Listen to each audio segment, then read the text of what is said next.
Good afternoon. We have a brief but significant update for you this afternoon.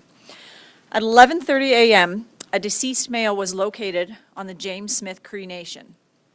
At 1:17 p.m. today, it was confirmed by Saskatchewan RCMP Forensic Investigation Section that the deceased is Damien Sanderson. His body was located outdoors in a heavily grassed area in proximity to a house that was being examined. We can confirm he has visible injuries. These injuries are not believed to be self-inflicted at this point.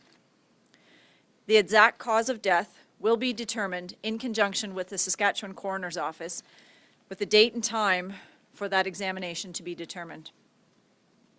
Myles Sanderson, Damien's brother, may have sustained injuries. This has not been confirmed. But we do want the public to know this because there is a possibility he may seek medical attention. Even if he is injured, it does not mean he is not still dangerous. Myles has a lengthy criminal record involving both persons and property crimes. Myles is facing 3 counts of first-degree murder and is wanted. We consider him armed and dangerous. Do not approach him. If you know of his whereabouts, immediately call 911. Our thoughts continue to go out to the families of the victims. This brings the count of this tragedy to 11 deceased persons, 19 injured, and 13 crime scenes. Thank you. I will now have Sergeant Soucy read the statement in French.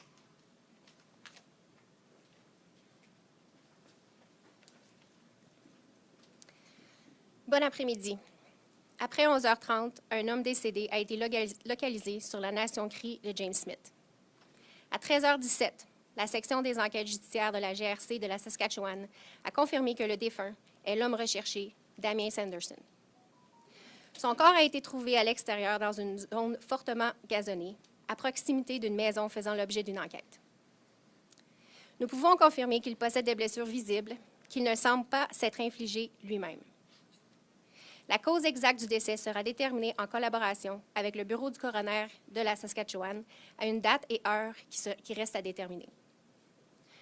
Myles Sanderson, le frère de Damien, pourrait avoir été blessé, mais cela n'a pas été confirmé.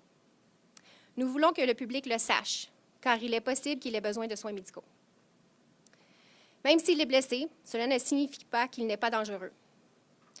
Myles a un long casier judiciaire impliquant des crimes contre la personne et les biens. Myles est accusé de 3 meurtres au premier degré et est recherché. Nous le considérons armé et dangereux. Ne l'approchez pas. Si vous savez où il se trouve, appelez immédiatement le 911. Nos pensées continuent d'aller vers les familles des victimes. Ceci porte le bilan de cette tragédie à 11 morts, 19 blessés et 13 scènes de crime. Merci.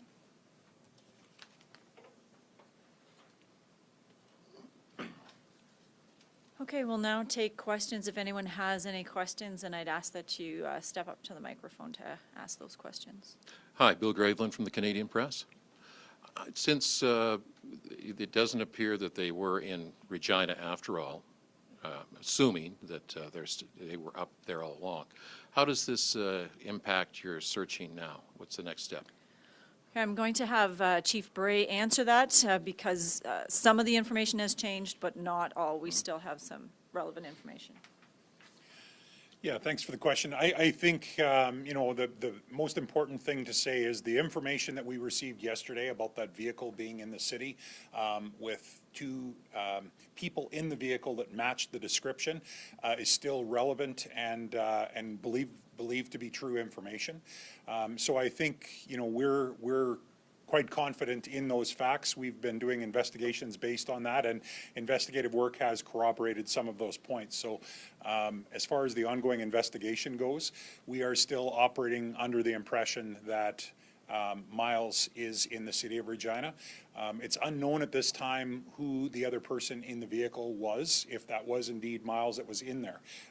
The person that provided that initial information to us obviously was not able to say definitively who the people were in the car, but that it was that car and that there were two people in it. And further investigative efforts have corroborated much of that story. So we are still operating under the impression that Myles is in this community, and our efforts will continue working with the RCMP.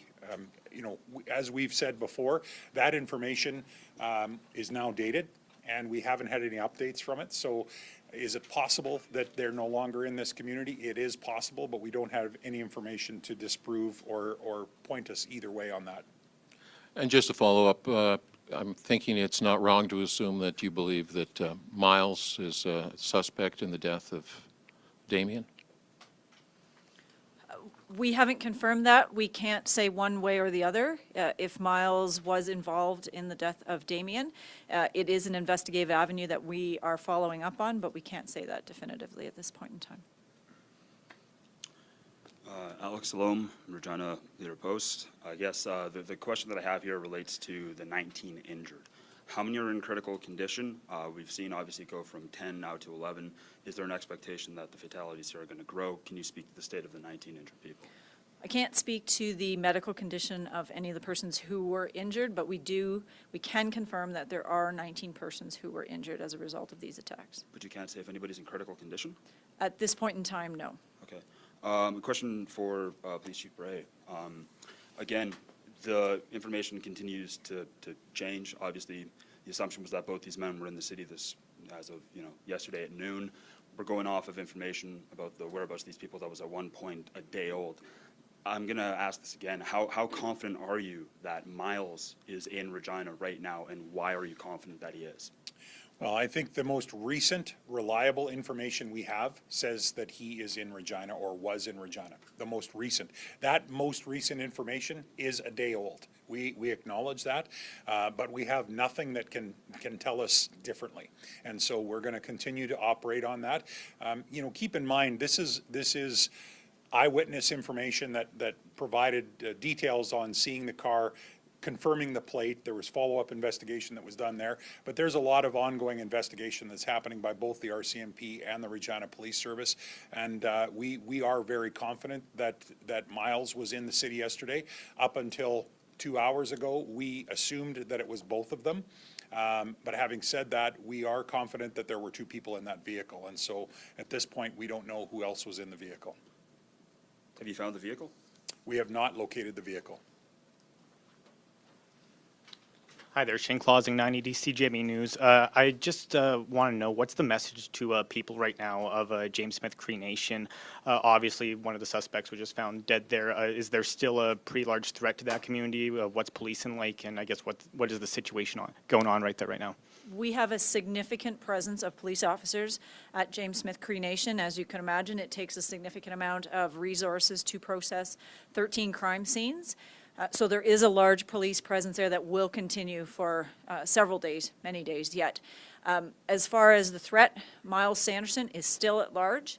We still are advocating for people to be vigilant, to remain vigilant. He is considered dangerous. His actions have shown that he is violent, and so we're continuing to emphasize for people to remain vigilant. James Smith Cree Nation and the province of Saskatchewan and our neighboring provinces. And this next question is for Constable Bray. How and where do you even begin to describe a situation like this that's happening in Regina? I mean, this must be, at least for the public, this seems like a needle in the haystack, kind of. Yeah, and I think I've said this a couple of times before. We have hundreds of resources between the RCMP and the Regina Police Service working on this, and we're really coming at it from all angles. So there's not one. There's a lot of different ways to investigate this, and it's challenging because if you hear the feedback from the community or read social media, there's assumptions being made that certain things aren't being done. I can tell you with definitive assurance that tech crimes are involved in this. We have our investigative crimes involved in this. We have various different areas within our investigative services, uniformed. We've got emergency services teams, not just with our police service, but with the RCMP. Air support is here, thanks to the RCMP and neighboring provinces.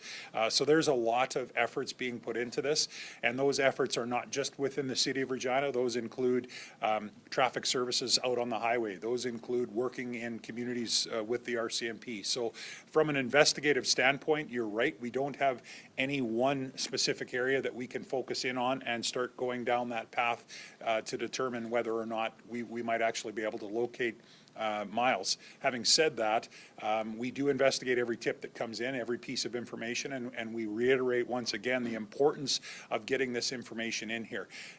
There are people that possess knowledge about Myles, where he is, about information that occurred over the last 24 to 48 hours that is going to be very, very important to this investigation. So once again, we reiterate to the community, we need to hear from you. Please reach out to the police or reach out to an organization that can get information to the police and provide us with what ultimately could be the missing piece to help tie this up and ultimately take Myles safely into custody and allow not only the investigation to continue, but I think as importantly, we recognize there's a lot of grief with tragedy like this and you know, unknown whereabouts. There's a lot of anxiety in our province right now, in our communities and throughout the country. And so, you know, we need to start the healing process, and until we can make this arrest, that isn't going to happen. Hi, Heather Butts with CTV National News. I'm just wondering if you could expand on the injuries that you believe Myles sustained. What is it that has led you to believe that? And just if you could confirm that he is now one of the 19 injured that you're counting? He is one of the 11 deceased that we're counting. Sorry. Oh, sorry, Myles? You said, oh, sorry, Correct. Myles? Yes, so his injuries, we can't confirm those injuries, but we do have strong reason to believe that he has sustained some injuries.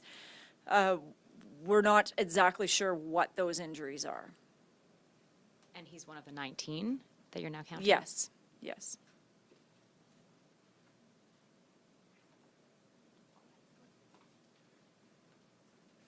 Tegan Rasha with Global News. Have you been able to think of what the possible motive could be for this? That's still part of the investigation that will be ongoing for quite some time.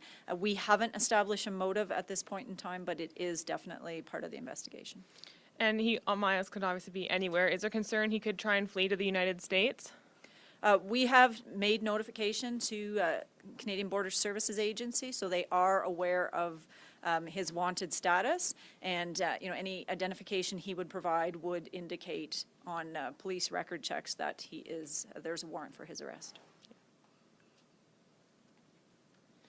Brianne Foley, CTV Regina. You did say that some of the attacks were known and some of them were random. Would we classify Damien as one of the known ones at this point? At this point in time, yes. Prior to us having located Damien's body, there were other persons who we believe were targeted in these attacks. And do you know how many were targeted and how many were random at this point? I can't say that for certain, no. Perfect. And then is there aerial searches going on, and if so, where? Yes, there are continuing aerial searches. We have multiple surveillance aircraft that are here in the province assisting us and conducting those searches in the areas that are designated as required by the investigative teams. And still no word on the exact weapon that was used? No. Hi, Jade McMillan, Australian Broadcasting Corporation. Are you able to provide any information at this point in time on the people who have lost their lives? Anything about their ages, genders, where they've come from, anything like that? The only information we know is that there were no children or infants attacked that we're aware of. The ages are older than that. There is a wide span of ages of these individuals. Both males and females were victims of the attack. I think there was one report that suggested there was a 14-year-old boy. Are you saying that is not correct, or what is the age cutoff there? I believe the youngest age is a person who was born in 1999. Thank you.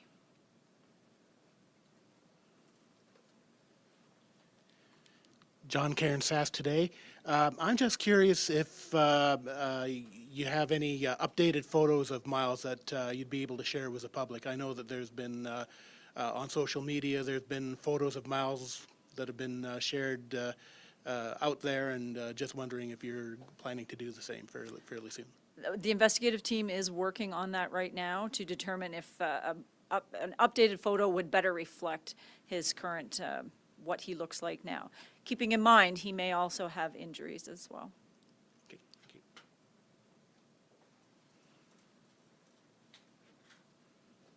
Sorry, just to clarify something, were you saying that Damien was one of the people that was targeted by Myles? I just want to clarify a question that was answered earlier. We can't say for sure how Damien came to be deceased, but he could potentially have been. We can't say that for certain. Okay.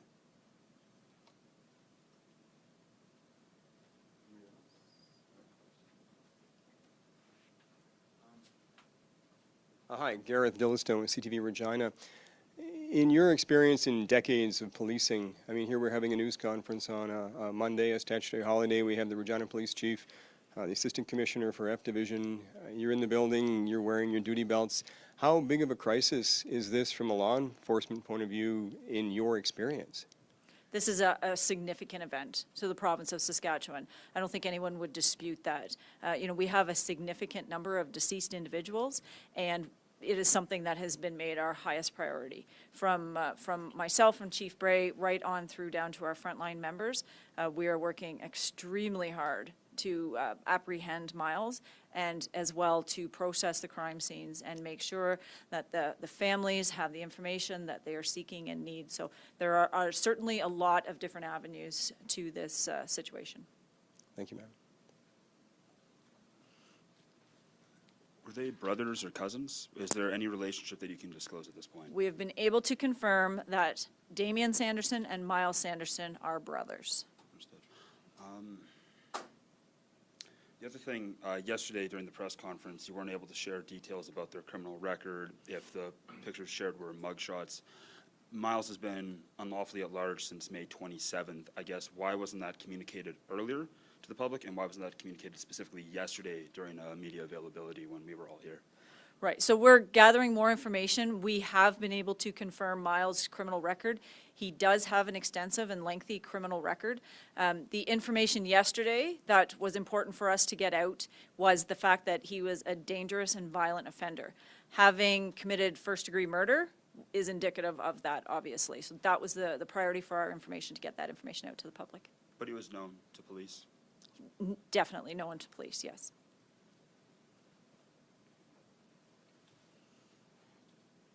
Do you know if the two people who were going out yesterday on the killing spree, if they were attacking each other at the same time, or victims at the same time, or did they kind of separate and go their own ways? We can't speak to that at this point in time. That's part of the investigation. The investigative team is putting together the chronology of how the events unfolded. Because as you can appreciate, as the calls came into our operations center, that doesn't necessarily mean how those victims were attacked in that order. So that's all part of the investigative process as they put that together. Are you able to describe Damien's wounds? You just said that he was injured and found deceased. At this point in time, I can't speak to that right now. Okay, and you have said that this was a stabbing. It's being talked about as, one of the biggest mass murders in Canada. It's different because it's a stabbing. Are you able to say if all 10 victims prior to Damien's death were stab wounds? We believe the victims were stabbed, but that is still being confirmed at this point in time to make sure that we have confirmation of that, but that is our belief at this point in time, yes. And given the fact that he was found on the First Nation, you believe Myles may be in that area. How wide is your search net right now? What are you telling people of the province and neighboring provinces? So right now we can't, similar to what Chief Bray said, we can't eliminate anything. And so the information we had yesterday with the witness account that we believe they at that time, now we believe to be Myles, was in the city of Regina, was the last credible information we have. But we can't discount any of those investigative avenues. So we're making sure that we're keeping our investigative possibilities open, because we certainly don't want to be limited in our view of this. You were anticipating information on the victims. At what time can we anticipate that today? We're still waiting to get confirmation from the family members, so I don't have a specific time for you, but hopefully we can have that later today or tomorrow for you.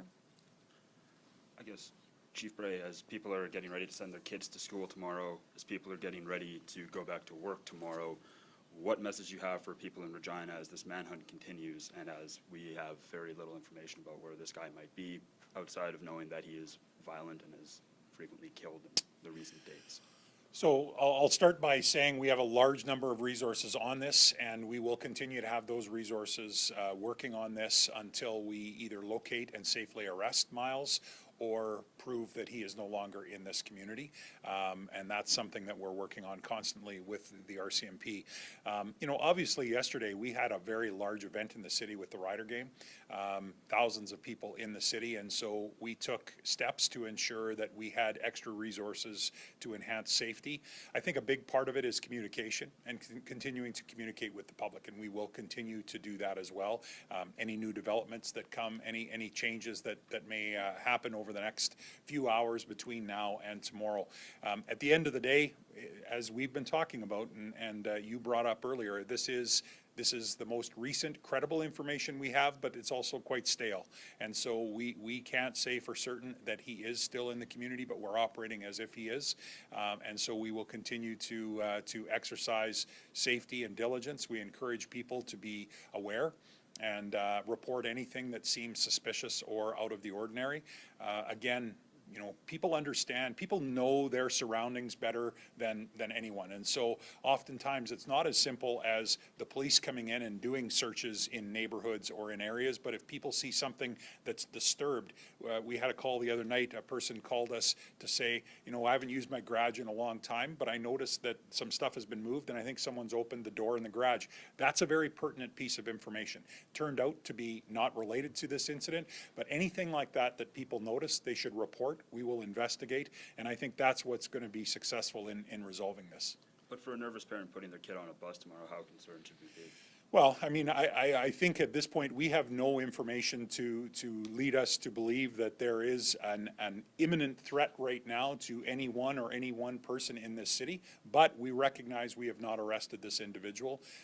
The information is old, albeit the most recent we have, that he was in this community. And so I would encourage parents to exercise diligence and caution, making judgment statements on those types of things. We, you know, there's a fine line between making sure that we're diligent in reporting information and giving people all of the information they need, and giving, you know, what I would say a false sense of worry in terms of the situation and the danger that's present in the community. So as we continue to gather information, as we continue to investigate this, we'll continue to communicate with our community on that and hopefully be able to provide some positive information between now and tomorrow morning.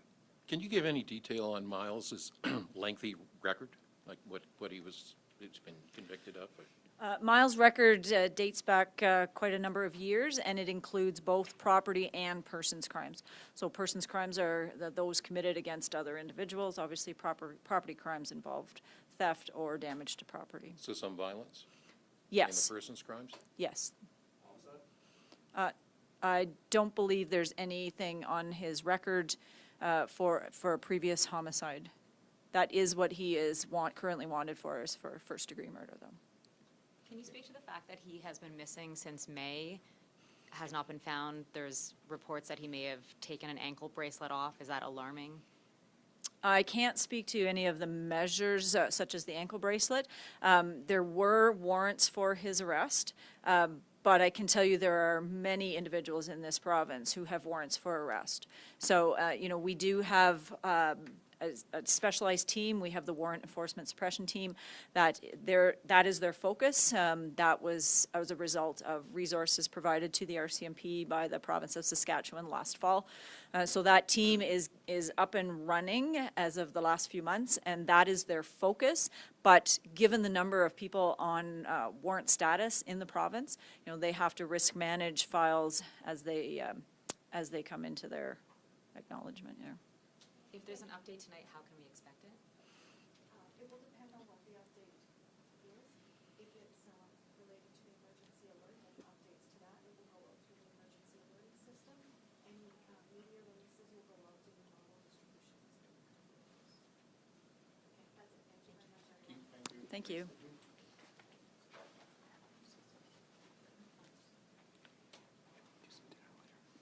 Yeah. You got my contact? Okay, good.